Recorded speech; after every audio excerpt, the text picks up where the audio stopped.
Hi friends, ഞാൻ രാജേന്ദ്രൻ. ഞാനിന്നിവിടെ Mysore trip volume 5-ൽ പറയാൻ ഉദ്ദേശിക്കുന്നത് ശ്രീരംഗപട്ടണത്തിനെ പറ്റിയാണ്. അപ്പോൾ ശ്രീരംഗപട്ടണം എന്ന് പറഞ്ഞാൽ ടിപ്പുവിൻ്റെ ഇതിൻ്റെ അധീനതയിലുണ്ടായിരുന്ന സ്ഥലമാണ്, ടിപ്പു സുൽത്താൻ. അപ്പോൾ അതിൽ ആദ്യമായിട്ട് നമ്മൾ പറയാൻ ഉദ്ദേശിക്കുന്നത് ഇദ്ദേഹത്തിൻ്റെ ഖബറിനെ പറ്റിയാണ്. അപ്പോൾ നമ്മൾ അവിടെ നിന്നാണ് തുടങ്ങുന്നത്. ഖബർ വിശ്വസ്തരായ ഭടന്മാരുടെ ഖബറുകളാണ്. അതിൽ പ്രധാന ഖബറുകളൊക്കെ ഇതിൻ്റെ ഉള്ളിലാണ്. ആദ്യമായിട്ട് ഹൈദരാലിയും അദ്ദേഹത്തിൻ്റെ ബീവിക്കും വേണ്ടിയുള്ള ഖബറായിരുന്നു. പക്ഷേ പിന്നീട് ടിപ്പു സുൽത്താൻ മരിച്ചു കഴിഞ്ഞപ്പോൾ ബ്രിട്ടീഷ് ഗവൺമെൻറ് അദ്ദേഹത്തിന് ഇതിൽ തന്നെ ഖബറടക്കാൻ സമ്മതിച്ചു.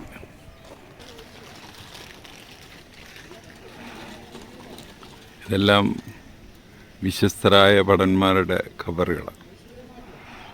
നമ്മൾ അകത്തോട്ട് കയറിയില്ല.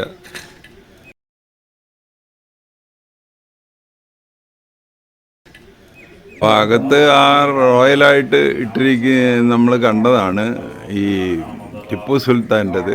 അതിൻ്റെ ഇപ്പുറത്ത് ഹൈദരാലിയുടെ ടിപ്പു സുൽത്താൻ്റെ ഉമ്മായുടെ.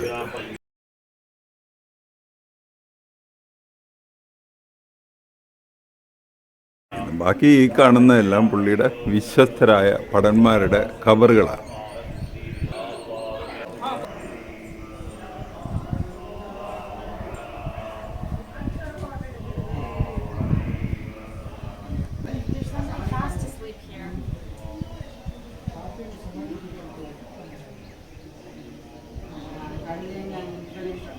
അപ്പോൾ നമ്മളിപ്പോൾ ഈ ടിപ്പു സുൽത്താൻ്റെ ഖബർ കണ്ടിട്ട് ഇറങ്ങുകയാണ്. അപ്പോൾ നമ്മളിപ്പോൾ ടിപ്പു സുൽത്താൻ കോട്ടയിലോട്ട് ശ്രീരംഗപട്ടണം പോയിക്കൊണ്ടിരിക്കുക.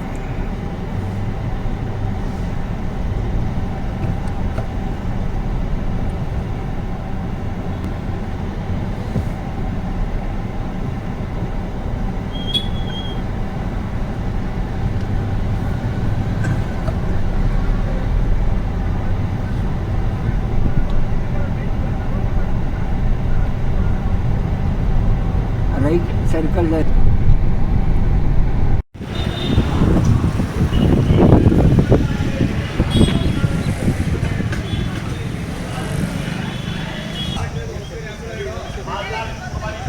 ഇപ്പോൾ നമ്മൾ കാണാൻ പോകുന്നത് ടിപ്പുവിൻ്റെ ബോഡി, വെടിയേറ്റ ബോഡി കിടന്നിരുന്ന ആ സ്ഥലമാണ്. ആ അടയാളം കാണിച്ചിരിക്കുന്ന ഭാഗത്താണ് പുള്ളിയുടെ ബോഡി കിടന്നിരുന്നത്.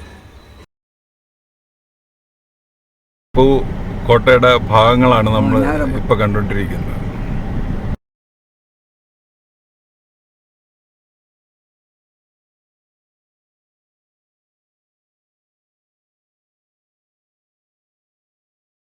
അടുത്തത് നമ്മൾ കാണുന്നത് ടിപ്പു സുൽത്താൻ്റെ സമ്മർ പാലസ്.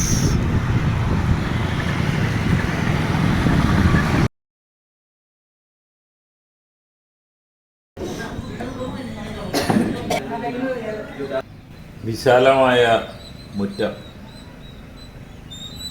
അപ്പോൾ ചെടികളെല്ലാം നല്ല നീറ്റായിട്ട് വെട്ടിയൊക്കെ നിർത്തിയിരിക്കും.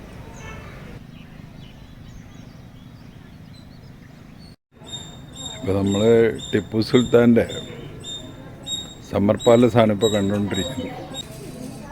അവിടെയും പീരങ്കികളും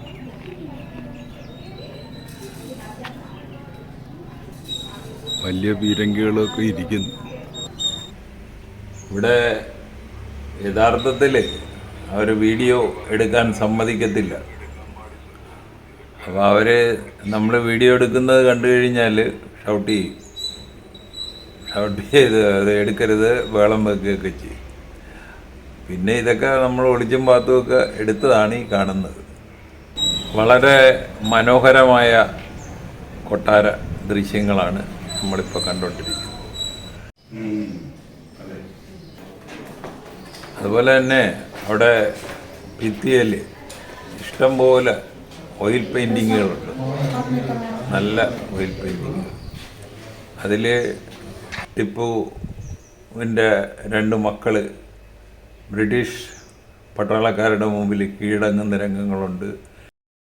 ടിപ്പു അവസാന ശ്വാസം വരെ ഫൈറ്റ് ചെയ്ത് അവസാനം മരിക്കുന്ന രംഗങ്ങളുണ്ട്.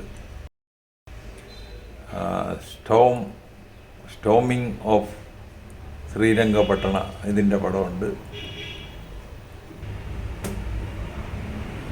അതുകൂടാതെ അന്നത്തെ മഹാന്മാരുടെ കുറേ സ്കെച്ചുകളുണ്ട്.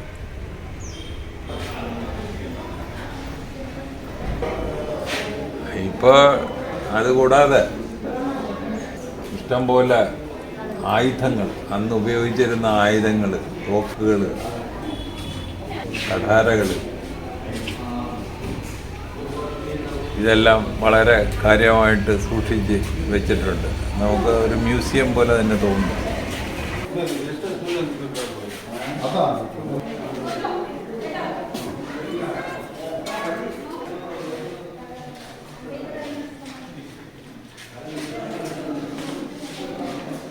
ഇപ്പോൾ നമ്മൾ കണ്ടത് ടിപ്പുവിൻ്റെ പാം ലീഫ് ഹാറ്റും സിൽക്ക് ഡ്രസ്സസുമാണ്.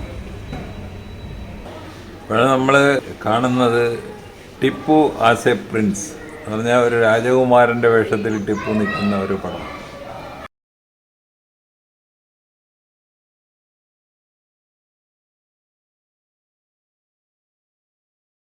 അപ്പോൾ ഞാനിത് മൊത്തം നടന്ന് കണ്ടു. പക്ഷേ തണുപ്പ്, നമുക്കൊട്ടും ചൂടനുഭവപ്പെടത്തില്ല. അതാണ് ഈ കൊട്ടാരത്തിൻ്റെ ഒരു പ്രത്യേകത. അപ്പോൾ ടിപ്പുവിൻ്റെ സമ്മർ പാലസ് നമ്മൾ കണ്ടു കഴിഞ്ഞ് ഒട്ടും നമുക്ക് ചൂടനുഭവപ്പെടുത്തില്ല. ഇതൊക്കെ പീരങ്കിയുടെ ഉണ്ടകളാണ്, ഇതിൻ്റെ അകത്തിട്ട് വെടിവെക്കാനുള്ള പീരങ്കികളാണ് ആയിരിക്കുന്നത്. ഇപ്പം നമ്മൾ ശ്രീരംഗപട്ടണത്തുള്ള ശ്രീ രംഗനാഥ സ്വാമി ടെമ്പിളിൻ്റെ ഗോപുരമാണ് ഈ എടുത്തിരിക്കുന്നത്. ശ്രീരംഗനാഥ സ്വാമി ടെമ്പിൾ, ശ്രീരംഗപട്ടണം. അടുത്തത് നമ്മൾ കേണൽ ബെയ്ലീസ് ഡെങ്കൂണിനെ പറ്റിയാണ്. ഡെങ്കൂൺ എന്ന് പറഞ്ഞു കഴിഞ്ഞാൽ ഒരു കാരാഗ്രഹം, ഇരുട്ടറ എന്നൊക്കെയാണ് അർത്ഥം. നമ്മളിപ്പോൾ ഈ നിൽക്കുന്ന പുൽത്തകടിയുടെ താഴെയായിട്ടാണ് ഈ ഇരുട്ടറ. ആ കോർണറിൽ കാണുന്ന ചവിട്ടുപടിയിൽ കൂടെ നമുക്ക് ഇതിൻ്റെ അകത്ത് കിടക്കാൻ പറ്റും. ഈ കാണുന്നതാണ് ആ ജയിൽ. അപ്പോൾ ആ കാണുന്ന ഭിത്തിയിൽ കാണുന്ന ആ സ്ലാബിൽ വെച്ചാണ് ഇവരുടെ കൈ അങ്ങോട്ടും ഇങ്ങോട്ടും വെച്ച് കെട്ടിയിട്ട് അണ്ടർവെയർ മാത്രം ഇടിയിച്ചിട്ട് ഇതിലോട്ട് വെള്ളം നിറക്കും. വെള്ളം നിറച്ച് ഏകദേശം ഈ ശത്രുക്കളാണ് ശത്രുക്കളെന്ന് പറഞ്ഞു കഴിഞ്ഞാൽ ബ്രിട്ടീഷ് ഓഫീസേഴ്സാണ് ഇവരെ. അവരെ കൊണ്ടുവന്നിട്ട് സത്യം പറയിക്കാൻ ടിപ്പു ചെയ്യുന്ന ഒരു വിദ്യയാണിത്. അപ്പോൾ ഈ വെള്ളം ഒന്നാമത്തെ ദിവസം മുട്ടിന് താഴെ, അത് കഴിഞ്ഞിട്ട് രണ്ടാമത്തെ ദിവസം തൊടയുടെ ലെവല്, അങ്ങനെ അഞ്ചാമത്തെ ദിവസം ഇത് മൂക്കിൻ്റെ അവിടം വരെ വരും. ആറാമത്തെ ദിവസം അദ്ദേഹം ഡെത്താകും. ഇദ്ദേഹം ഈ കേണൽ ബെയ്ലി കേണലായിരുന്നു എങ്കിലും അദ്ദേഹത്തിനെയും ഇതുപോലെ വധിച്ചിട്ടുണ്ട്. അതുപോലെ തന്നെ ഏകദേശം 80 ബ്രിട്ടീഷ് പട്ടാളക്കാരെ ടിപ്പു ഇതുപോലെ കൊന്നിട്ടുണ്ട്. ഈ കൊന്നു കഴിഞ്ഞ് ഇതിൻ്റെ ഈ പട്ടാളക്കാരെ അപ്പുറത്ത് കാവേരി നദിയാണ്. കാവേരി നദിയിൽ ഇഷ്ടം പോലെ മുതലകളുണ്ട്. ആ മുതലൊക്കെ ഇട്ട് കൊടുക്കും. അതാണ് ചെയ്തുകൊണ്ടിരുന്നത്. ഇത് അവിടെ ആ കാണുന്ന ഒരു ദ്വാരം, ആ ഭിത്തിയിലൊരു ചെറിയ ദ്വാരം കാണുന്നുണ്ട്. അതിലേക്കൂടെയാണ് ഇതിലോട്ട് വെള്ളം നടക്കുന്നത്. ഈ ഇതിലേക്കൂടെയാണ് വെള്ളം ഇറങ്ങിപ്പോകുന്നത്. ഇനിയിപ്പോൾ ഇവിടെ ഒരു പീരങ്കി കാണുന്നുണ്ട്. ഈ പീരങ്കി ടിപ്പുവിന് ഫ്രാൻസിൽ നിന്ന് കിട്ടിയതാണ്. ഇദ്ദേഹം ടൈഗർ ഹണ്ടിങ്ങിൽ ഭയങ്കര വിദഗ്ധനായിരുന്നു. ഇദ്ദേഹത്തിന് അതിൽ ഇഷ്ടം തോന്നിയിട്ട് ഫ്രാൻസുകാർ കൊടുത്തതാണ് ഈ പീരങ്കി. അപ്പോൾ ഇതിൻ്റെ തൂക്കം എന്ന് പറയുന്നത് 6.6 ടൺ ആണ് ഇതിൻ്റെ തൂക്കം. അപ്പോൾ ഇതൊക്കെയാണ് എനിക്ക് കേണൽ ബെയ്ലീസ് ഡെങ്കൂണിനെ പറ്റി പറയാനുള്ളത്. അപ്പോൾ ഇവിടെ കൊണ്ട് നമ്മുടെ മൈസൂർ ട്രിപ്പ് പാർട്ട് 5 അവസാനിക്കുന്നു. ഈ വീഡിയോ ഒന്നിട്ട് കാണുക. കണ്ടിട്ട് ഇഷ്ടപ്പെട്ടുവെങ്കിൽ ഞങ്ങളുടെ ചാനൽ സബ്സ്ക്രൈബ് ചെയ്യുക. വേറൊരു വീഡിയോ ആയിട്ട് നമുക്ക് വീണ്ടും കാണാം. താങ്ക്